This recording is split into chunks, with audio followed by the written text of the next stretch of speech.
Our speakers, Mr. Guðmundur Ingi Guðbrandsson and Mr. Nick Bridge, will now join us in panel discussions with Dr. Brynhildur Davíðsdóttir, the Vice Chair of the Icelandic Climate Council, and Dr. Rebecca Heaton, member of the United Kingdom Climate Change Committee. We are here to discuss two main topics, the very urgent need for commitment and collaboration, both between countries and within countries, concerning the issue of climate change mitigation and how to get all parties to act faster and more decisively, as became very clear in what the speaker said earlier today, that this is very urgent. The other topic that we want to discuss is the post-pandemic economic growth and how to make that a green growth.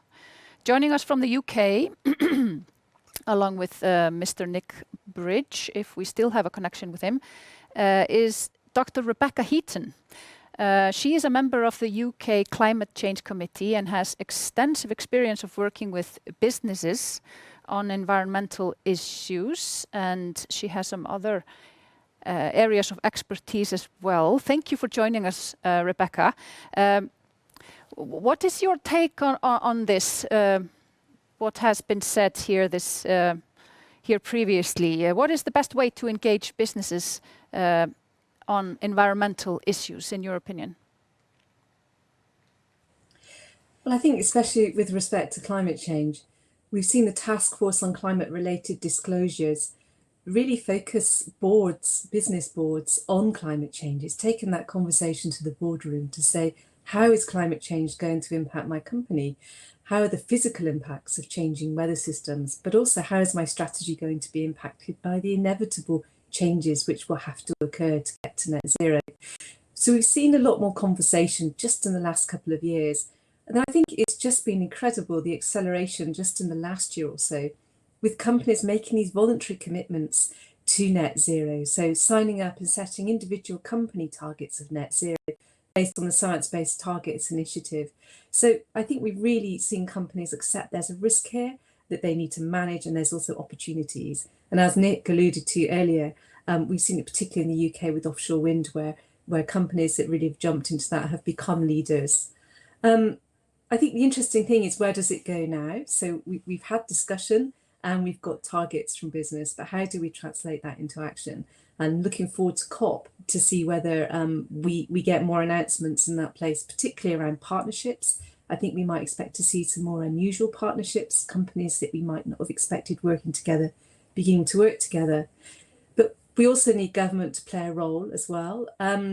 Nick also talked about how the UK has pretty much come off coal, and that was through a combination of both what we would say carrot and stick. So there were incentives to come off coal, but there were also a carbon price, which meant burning coal was going to be not good for business.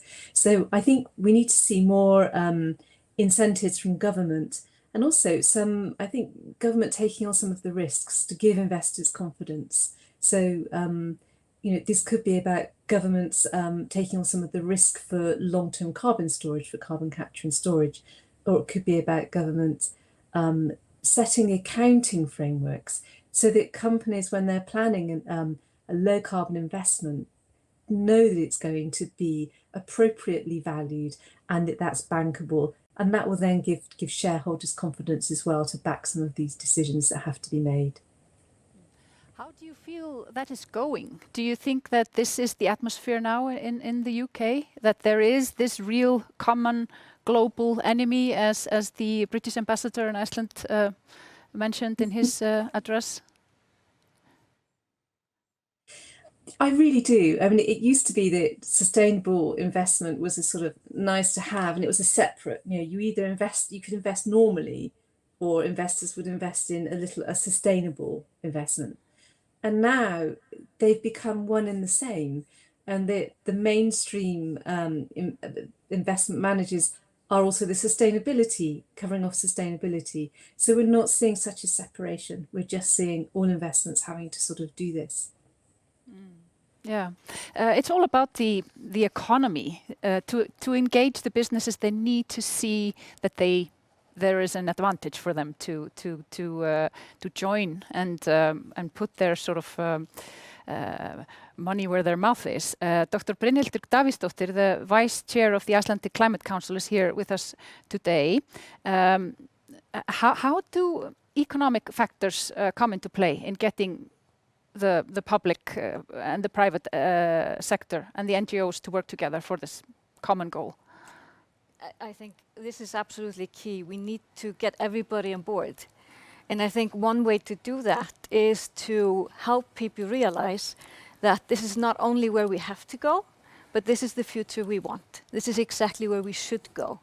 And it's the right thing to do for future generations. It's the right thing to do for economic prosperity and well-being far into the future. So I think that type of conversation needs to be made and made more sort of take center stage.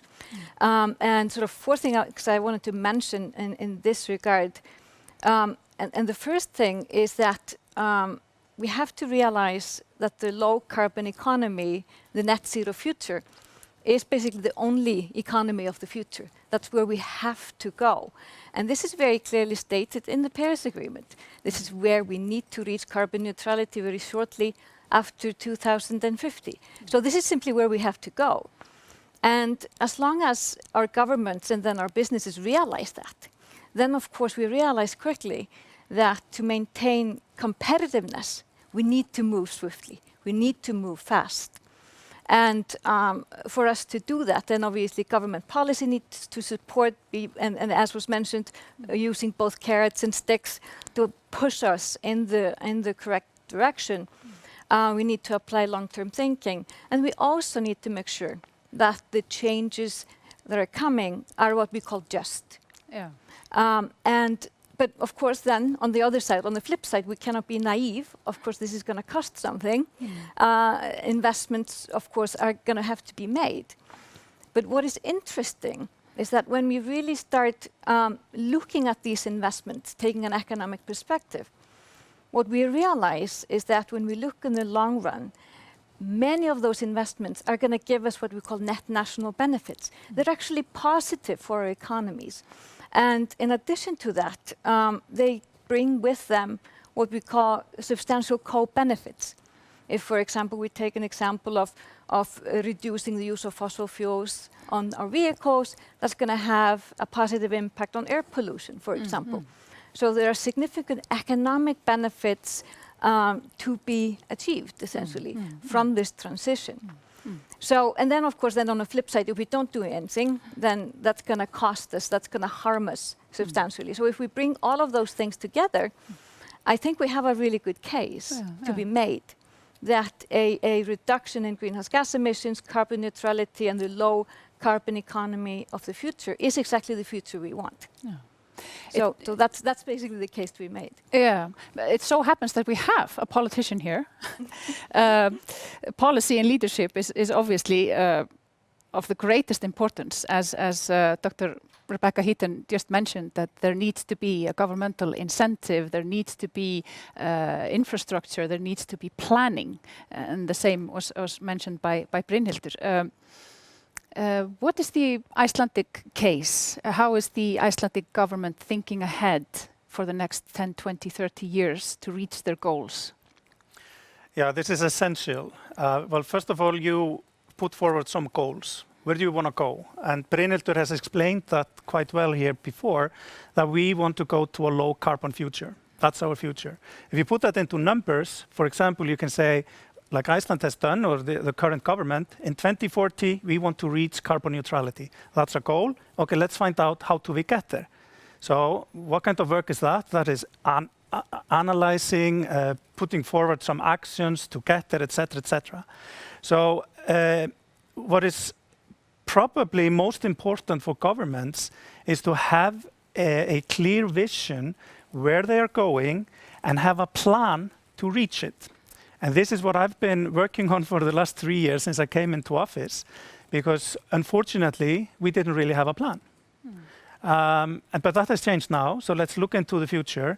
And now, last June, when we issued our sort of second climate action plan during the term of this government, we are now looking at the case that we will be able to meet our current international obligations under the Paris Agreement and a bit more, which is also important because that gives us the hope that we can actually do better. In my opinion, I think we always need to have goals that reach a bit further than we see at the moment that we can get to, because that gives us a bigger incentive to work even harder to get there. But what about the practicalities? I mean, it's easy to have a goal, but what about the practicalities? Yeah, that's like I mentioned, you have to create an action plan. So you know where you're going, so how are you going to do it? And if I take an example from our action plan, we are putting emphasis on road transport, for example. How can we get that cleaner? How can we get the emissions down? We do that by tax incentives, putting tax incentives into the equation, like I mentioned in my speech here before. This is actually starting to bear fruit. So the tax incentives that we are having now mean that Iceland is now second when it comes to registering new electric cars in the whole world after Norway. We are doing the same to try to increase the use of bikes and electric bikes and scooters.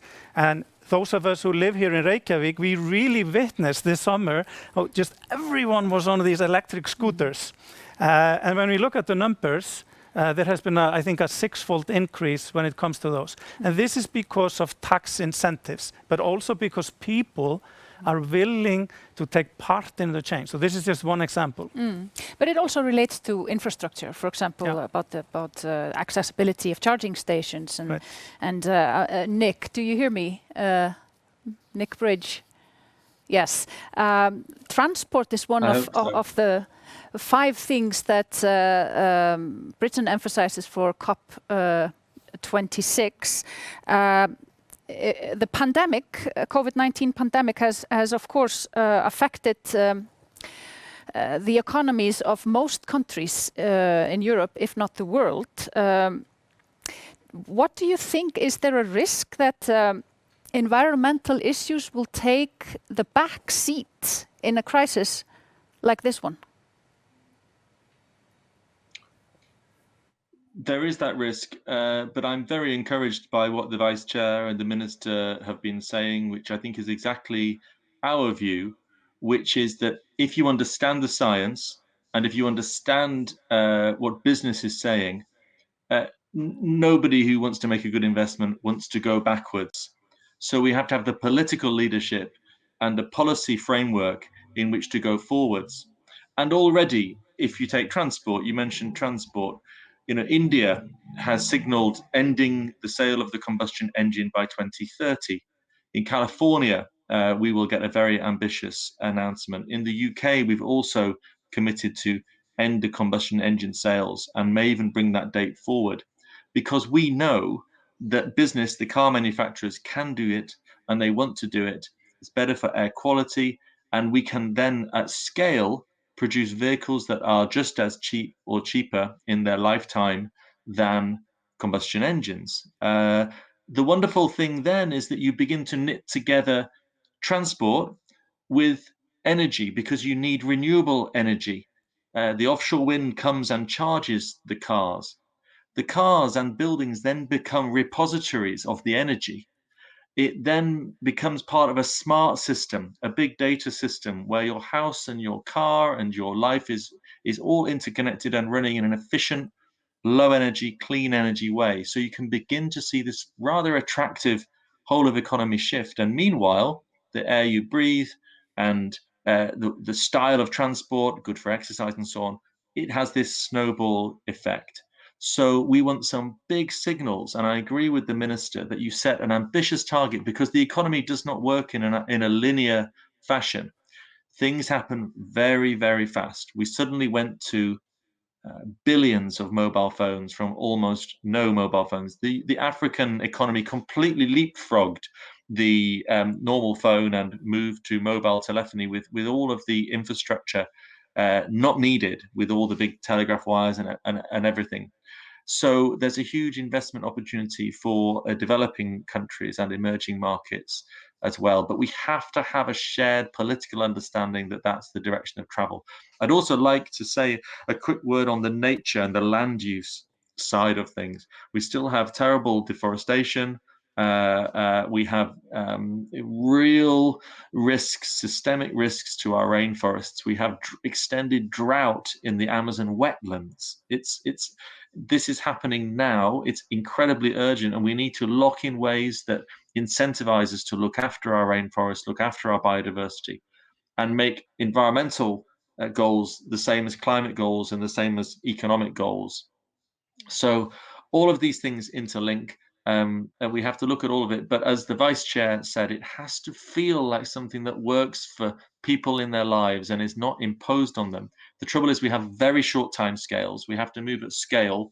So that's why COP26 is such a critical moment that we can come together, and that will take big European leadership. And the minister mentioned the commitment to just go as far as Iceland can, which I'm sure once you start to scale up investments, and when you start to see the reduction in costs of those investments becomes possible. It's no small task hosting the climate conference COP26, sort of putting the world on track to meet the Paris Agreement. There are great expectations concerning this conference. It's billed as the most important climate talk since the Paris Agreement in 2015.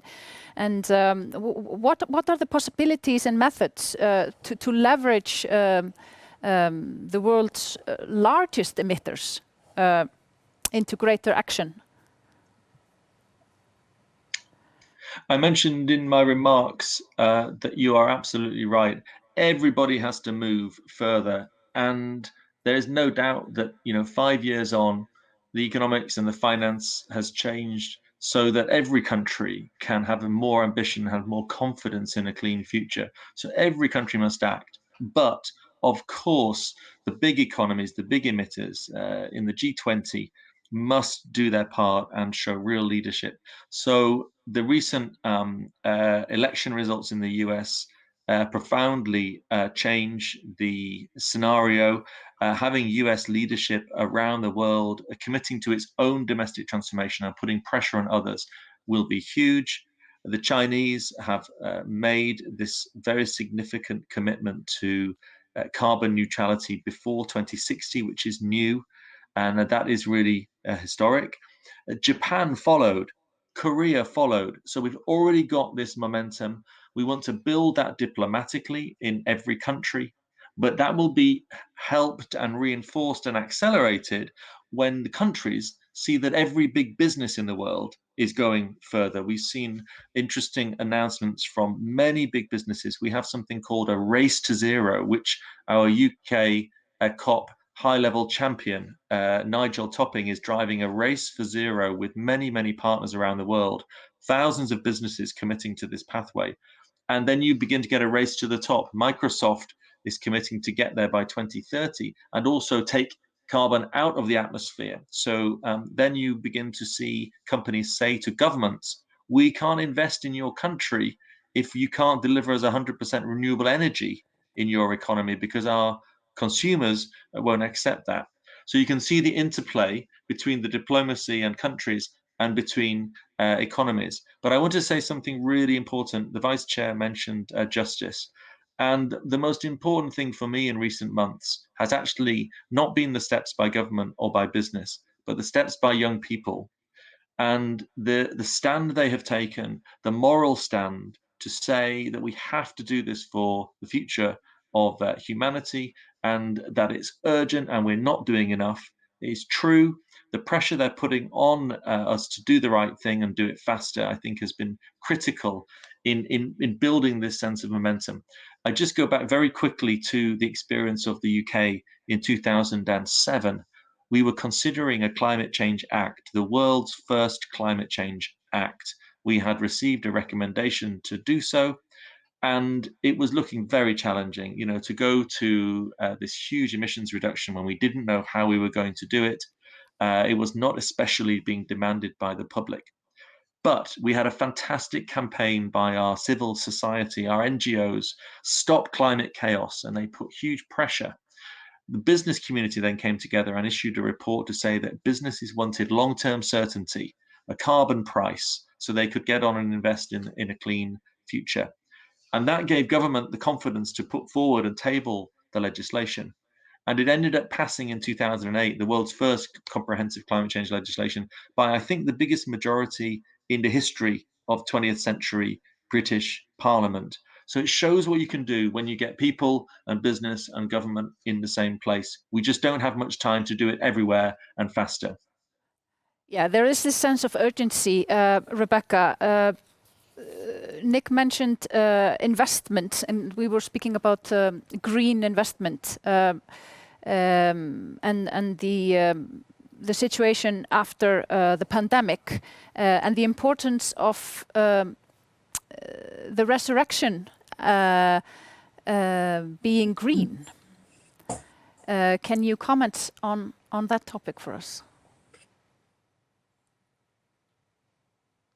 Yeah, absolutely. So clearly COVID is a terrible thing, and quite rightly it's taking up a lot of our day-to-day focus. But we have legally binding targets that we have to meet as a country, and we also have a population who are committed to this. As Nick said, in the UK we recently held a citizens' assembly on climate change, and this was about 100 people drawn from all different areas of society who were due to meet in person every weekend, and for 5 or 6 weekends. And halfway through this COVID hit, so it really affected, it was a very, very present issue for them, and they ended up meeting virtually. But they still, the message we get from that was very, very clear, that people want to see the government act. So I think the government are very aware of this. And although it's a very terrible thing, we have to really look for the opportunities. So where can we really build back better? Where are the jobs and where are the skills and the training that are needed for to help us meet net zero, that we can put our sort of COVID recovery money into? So in the UK in particular, that's around green infrastructure, for example. So we've mentioned before about offshore wind. We need to do much more with vehicle recharging stations. We also have in the UK, I'm not sure this is such an issue in Iceland, but domestic heating and how we insulate our homes and our energy efficiency. So there's some real areas that are quite intensive in terms of labour, where we could really put some focus on job creation. I would also say afforestation comes into that as well, which I've really enjoyed reading the Iceland's climate action plan and seeing that we do share some really common issues around land use and around those challenges, which also need to be met. And particularly, I think, understanding the socio-economic impacts of that and of keeping our rural communities stable and together. What do you think, Brynhildur? Is there a risk that environmental issues will sort of take the back seat in a crisis like this one, and the investment will not be as green as we would want? Well, I think there's always a risk of that. That is simply a fact.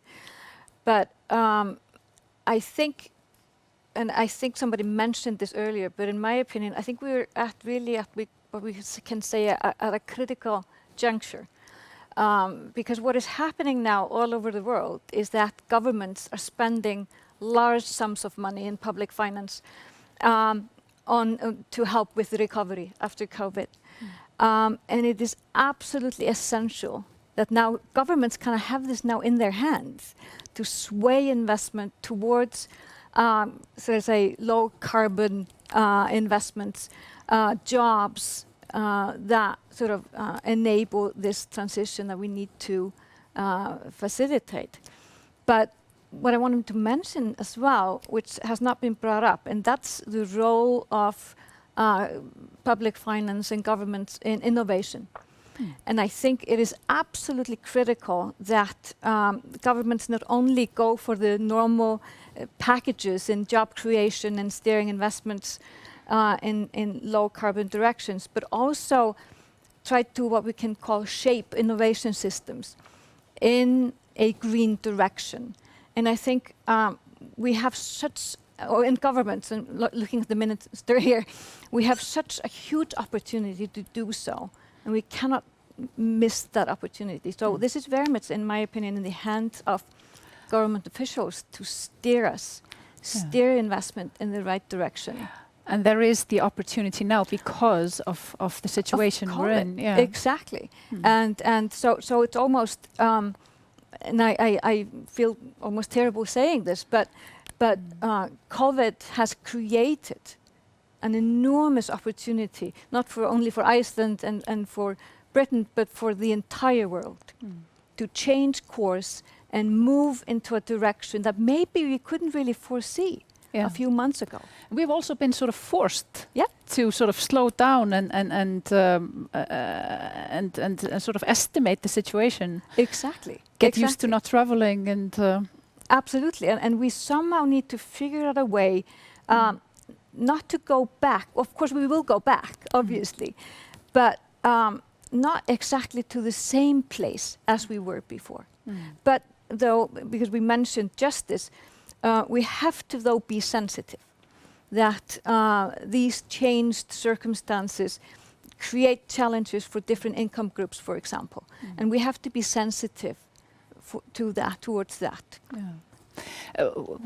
How is your response to this? Using the resurrection capital and directing it towards greener options. How does that fit the plan of the Icelandic government? Yeah, well, I think someone sometimes at some point said that let's not let a terrible economic crisis go to waste. And I mean, I feel difficult saying it really, because the pandemic that we are experiencing now is such a blow both on healthcare systems over the world as well as the economies. But there is some truth in it, definitely. So I think it's really the job now, like Brynhildur explained so well, to direct investments, to direct funds into these channels that will create a greener and better world. And if I look at the Icelandic example, we were perhaps, I think we were more ready now than we would have been 3 years ago, that we were in the economic crisis in 2008, for example. So we had already put more emphasis on innovation, on research, which also is important when it comes to climate, into changing the energy shift in transport to, for example, or forestry and restoration. And so we're building on these plans, and we are basically making them happen faster. And especially when it comes to innovation, we have never put as much money into innovation. And I mean, some of that innovation will perhaps not be green, but I think that the opportunities for green investments have probably never been more in Iceland than they are right now. Plus, we also, with new legislation in June on the Climate Act, an amendment to the Climate Act, opens up opportunities for applying for money for innovation from European funds. So we are at a much better stage and place now than we were only a few years ago. And I'm much more optimistic than I was only a year ago or 2 years ago when it comes to climate change. And let's not forget that hope is something that cannot be valued in terms of money. And let's not forget that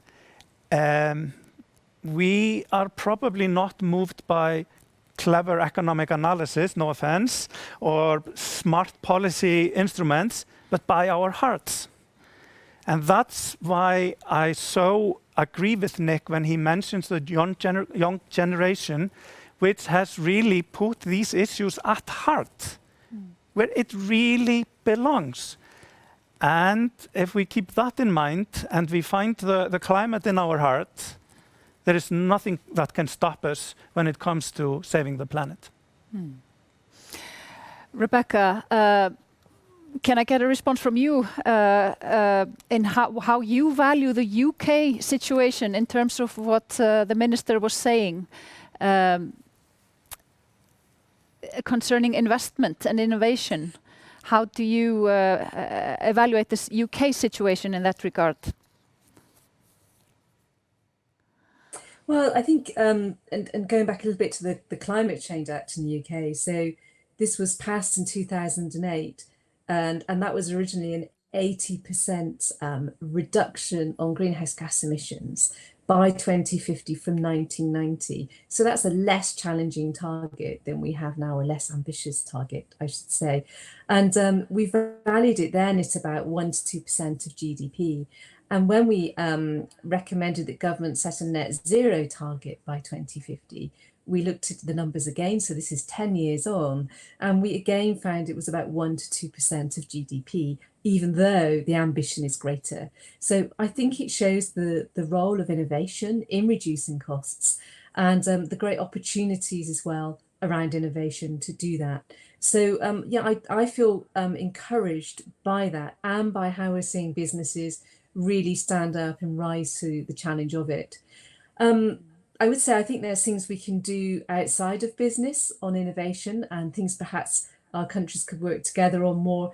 A lot of what we have to do is also behavioural change. So how do we get people's behaviours to change?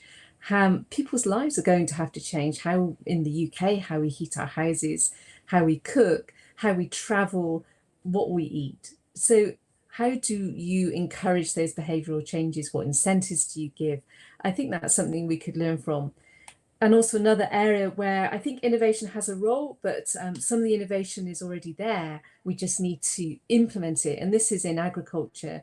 And I really enjoyed reading Iceland's climate action plan and looking at some of your projects around low carbon beef and also around looking after sheep farmers, but also some of the things you were saying really resonated for me outside of the innovation space. And this was that you were just going to encourage farmers to apply manure in a better way, for example. Now, these are things that we know how to do. We just have to start doing them. So yes, I'm really enthusiastic about big innovation and big infrastructure and exciting changes there, but also let's not forget the role of individuals and also the role of some of these slightly less exciting things, which we know how to do.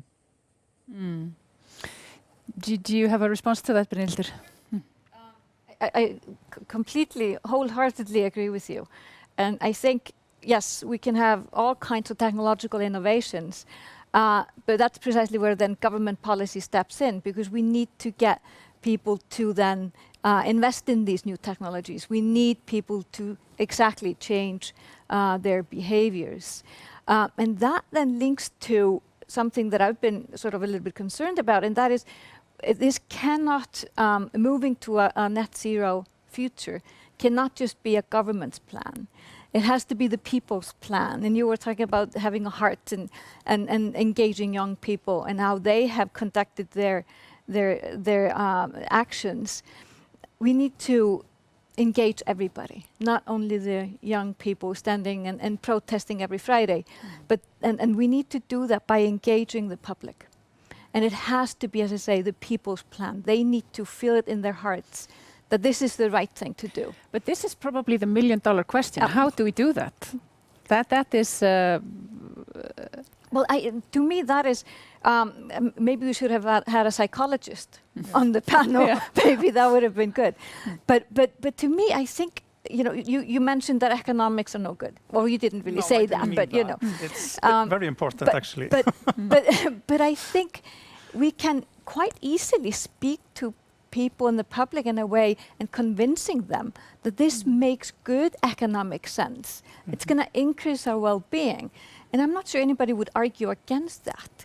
And I think very good example of that is, for example, maybe I shouldn't go with this example, but here in Iceland, for example, when we transformed Reykjavik over to the use of geothermal energy for district heating. This was a huge investment, which if you only looked in the short run, would have been very expensive and wouldn't have looked very smart. But now we all feel the benefits of doing so. So Iceland actually can provide a very clear case of where we can show tangibly that there are both economic and well-being related benefits of shifting to a low carbon future. So we need to talk both through our hearts and through our wallet. Absolutely, if I may pick up on that. I think that there are two fundamental things when it comes to behavioral change. And one is actually how does our wallet, sense the difference? And then sort of how we can talk with people through their everyday lives. We need to make examples that a farmer understands, that a fisherman understands, that a economist understands, etc., etc. And concerns them. And concerns them, because that brings us back to the heart. But obviously, economic analysis are important. Just to say that, just picking on you a little bit, Brynhildur. No, I'm just kidding. I think these are vital things. And if we just think about this in the long run, we know the science is telling us where we are going. We know that we cannot go there, so we have to change course. And any smart business realizes this, and then realizes that there is a business opportunity in changing course. And I also want to relate this a little bit more also to the circular economy, which is a concept we haven't really touched upon here yet. So if we look at emissions simply, not as waste, but as a resource to do something about and use to create resources that we can actually benefit from. I think that these are issues that we really need to look into. But it would have been good to have a psychologist here, I think so. Yeah. Because I'm a biologist and Nick, you don't have a psychological background, do you? Oh, I think Yes, I probably Rebecca? have lots of psychological issues, but not psychological expertise. No. I have the shame of being one of those economists, although a rather poor one. Rebecca, would you like to comment on that? Just to say, I'm not a psychologist, I'm a forester, but we are very lucky in the UK Committee on Climate Change, which is composed of 8 people, that we actually have a professor of psychology. He's a professor of behavioural science, and he was appointed for exactly this reason, that we realise we have to get people's behaviour to change. So how do you do that? Because none of us are experts in that. So he's very good at saying how you can nudge people. So we come up with some ideas which are perhaps less appropriate, and you think about food labelling and say, well, actually, we all eat food that we know is unhealthy, even though it's labelled that. So you might have to think about something else, although it could have a role. So that's an example of how it's been really useful having a psychologist of behavioural science on the committee. I can imagine, and we have been speaking here from the absolute micro individual level and up to the sort of the whole earth and the community of nations level as well.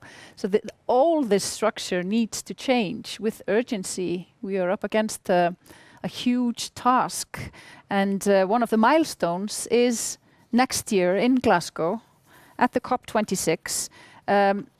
When the Paris conference in 2015 took place, people knew that there was something going to happen, something important.